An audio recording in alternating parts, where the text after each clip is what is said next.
Welcome to Screw the Commute, the entrepreneurial podcast dedicated to getting you out of the car and into the money. With your host, lifelong entrepreneur and multimillionaire, Tom Antion. Hey everybody, it's Tom here with episode 1035 of Screw the Commute podcast. Today we're going to talk about teleprompters. Teleprompters can save you enormous amounts of time, but they can also make you look really stupid and untrustworthy. So going to give you the ins and outs of teleprompters today. Hope you didn't miss episode 1034. That was other video gadgets to make your video life way better and so you can do all kinds of great stuff with a minimal amount of equipment. Make sure you pick up a copy of my automation ebook at screwthecommute.com/automate3. Get version 3.0 because it's the newest version. If you have 2.0, go ahead and grab 3.0 at screwthecommute.com/automate free. And check out my mentor program at greatinternetmarketingtraining.com and my school at imtcva.org, the only licensed dedicated internet and digital marketing school in the country, probably the world. And it's certified to operate by SHEV, the State Council on Higher Education in Virginia. But you don't have to be in Virginia because it's quality distance learning. Okay, I have lots of training with teleprompters. I go way back to, it's been close to 30 years now. When I was in the Actors Union and up in D.C., and we had regular meetings and we practiced like crazy with teleprompters, things like that. So whenever you use a teleprompter, what I see people trying to do, they look like totally deer in the headlights, or they use a teleprompter incorrectly and they look like beady-eyed and sneaky and untrustworthy. So that's what I'm going to teach you how to practice to get out of that. Now, in the old days, here at the retreat center in my studio, my TV studio, before we had teleprompter software and iPads and things like that would do teleprompters, I can vividly remember Colin, who used to work here, holding up like 22 pages of script underneath the camera as I sat back and did my whatever I was doing. Right? And by the time I get done, the papers are shaking around like crazy. His arms are getting tired because he has to hide them from the lens of the camera, but they have to be up high enough close so I'm looking right into the lens. And that's what we're going to talk about today is eye control a little bit because that's really important. So the big breakthrough came when iPads and tablets had teleprompter software and they had camera mounts to hold them. See, here's the thing with teleprompters.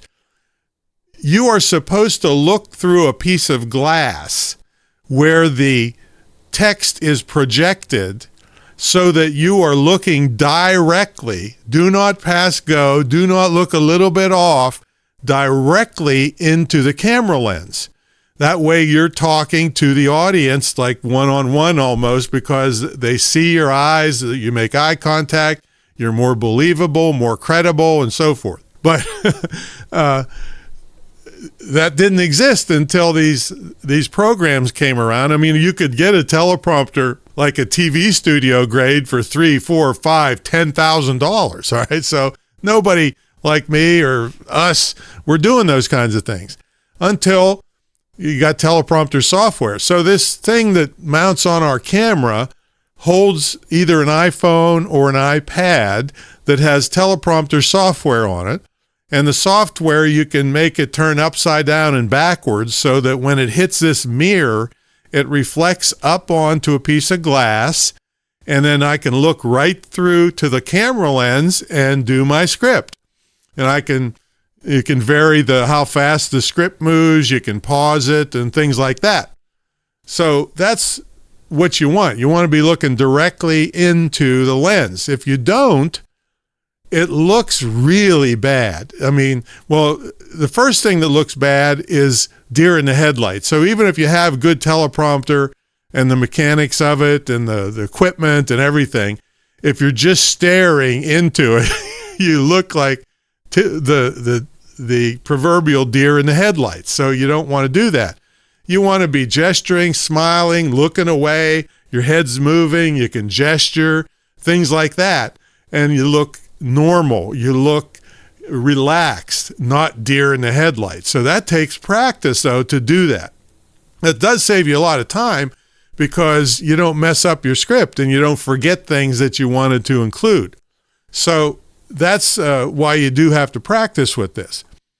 Now, there are ways that you can use the current teleprompter software, and there's tons of it out there for iPads, iPhones, Androids. But here's the problem. The text, they try to get it as close to the edge of your cell phone, if you're using a cell phone, as possible so that your eyes can look in the camera. But it's never going to be good enough. It's never going to be good enough because you have to look away to read, and it's just a few degrees. Now, see, if you're looking way off, like 45 degrees, and you're editing and, that kind of stuff, then you can get away with it. But you wouldn't put the teleprompter way off to the side and then never look at the camera because, again, you look aloof and untrustworthy and so forth. So you need to look into the camera at least part of the time. But these cell phone programs can't get it to the actual lens, which is on the edge of the cell phone. So what do? Well, there's a couple things you can do. Some are very modern, but all you have to do is move back, get further away, so that the further away you get, the smaller that angle becomes between you and your text and the camera lens or the webcam or whatever you're using. So if you're far away, you just make the text really big. And a lot of times you can use a little handheld device to speed the scroll up, slow it down, or even pause it if you think of something else that you want to ad lib. See? That's what you got to do. See, if you're too close to it, that's when you look beady-eyed and see the angle between the text and the camera gets way bigger.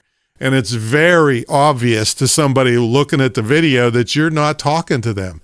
You're reading off a script. You look like you're trying to trick them. You look beady-eyed. You look untrustworthy. I mean, it's just terrible. And I got this drilled into me as, being in the Actors Union for all these years. So that's the first thing, is to get far away. And then that takes care of it. But there's the newfangled things that people are doing.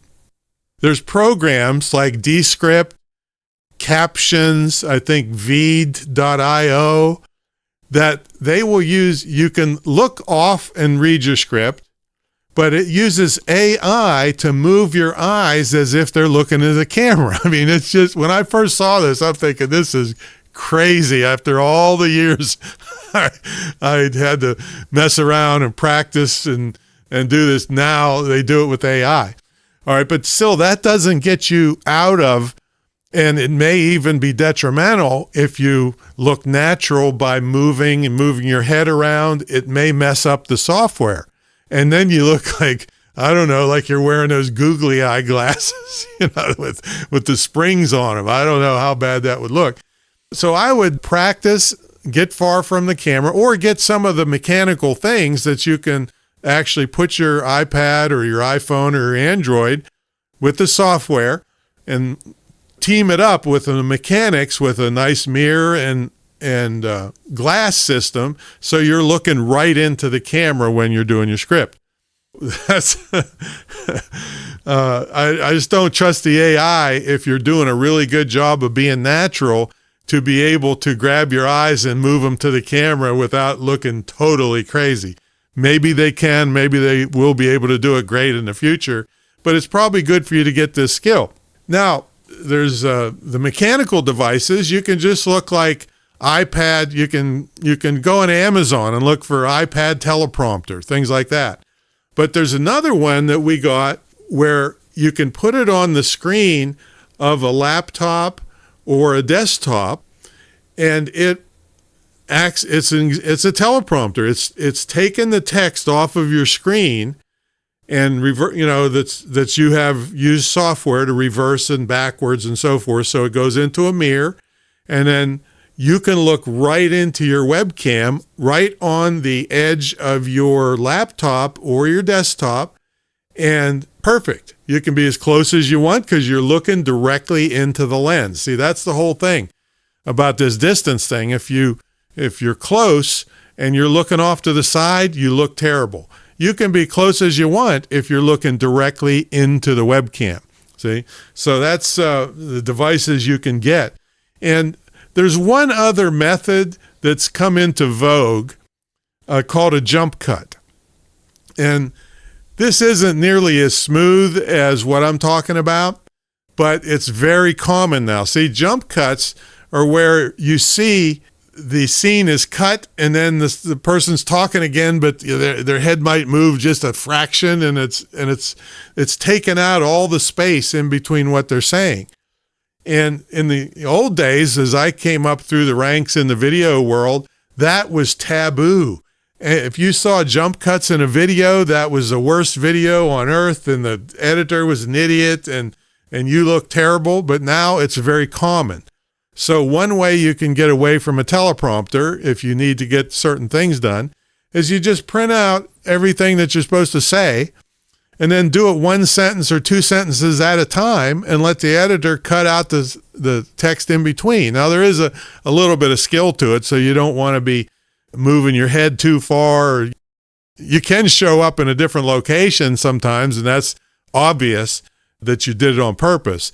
But if you're doing one whole script, one piece at a time, you don't want to be all over the place. It'll just look stupid. So there is some skill involved in doing jump cut videos to get rid of teleprompters. But you don't have to memorize anything but one sentence at a time, and then you look at your script, try to get back pretty close to where you were, deliver the next line, look back at your script, figure it out, deliver that line, try to be fairly close to where you're supposed to be, and then so forth. And then you can get the whole script done just by printing out what you want to say. No software involved, no equipment involved, just your camera and you. So there's a whole bunch of ways you can really up your video game. Now, there's times when I had to do exact words. Sometimes, especially if you're in the legal field, you don't want to miss anything or misspeak or use the wrong term, so you want to have a written out script. In the long run, it can, if you're not real comfortable in front of the camera, you need to practice, but this can save you a lot of time from missteps and messing up and speaking wrong. You just don't want to look like deer in the headlights, so don't do it unless you're willing to practice and loosen yourself up. I'll even be willing to if you send me your video, I'll critique it for you of you doing a little bit on teleprompter, because it's so important for you to look credible and not beady-eyed and so forth. So I suggest you listen to this again and decide which method you want to try. Your video game will go up, and you'll get a lot more work done once you get this skill under your belt. You'll get a lot more video out there with what you want to say. All right, that's my story, and I'm sticking to it. Make sure you check out my school and my mentor program, greatinternetmarketingtraining.com. When you get if you're in the mentor program, you get a scholarship to the school that you can gift to somebody, which will save you probably a couple $100,000 of sending them to a 4-year indoctrination camp, which they call colleges nowadays. So check it out. All right, we'll catch you on the next episode. See you later.